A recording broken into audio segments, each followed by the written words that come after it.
விழுப்புரம் மாவட்டம் திண்டிவனம் நகராட்சியில் சமூக நீதித்துறை அமைச்சர் வன்னியரசு ஆய்வு மேற்கொண்டு திண்டிவனம் நகராட்சிக்கு உட்பட்ட ஏரிகளை தூர்வாரி புனரமைக்க வேண்டும் என உத்தரவிட்டிருந்தார்.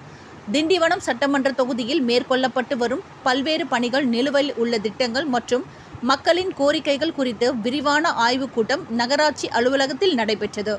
இந்த கூட்டத்திற்கு சார் ஆட்சியர் ஆகாஷ், நகராட்சி ஆணையர் பானுமதி மற்றும் சம்பந்தப்பட்ட துறை சார்ந்த அதிகாரிகள் கலந்து கொண்டனர். இதில் நகராட்சி பகுதியில் நிலவும் குடிநீர் தட்டுப்பாடு பிரச்சினைகளுக்கு தீர்வு காண வேண்டும், கிடங்கில் ஒரு பகுதியில் உள்ள உயர்மட்ட பாலம் கட்டும் பணி விரைந்து முடிக்க வேண்டும் என அமைச்சர் அதிகாரியிடம் வலியுறுத்தினார்.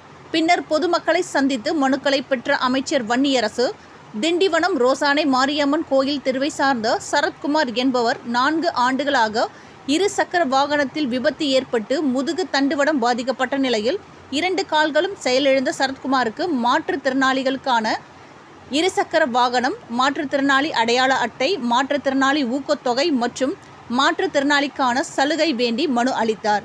அதனை பெற்ற அமைச்சர் வன்னியரசு சப் கலெக்டர் ஆகாஷிடம் உடனடியாக தீர்வு காண வலியுறுத்தினார்.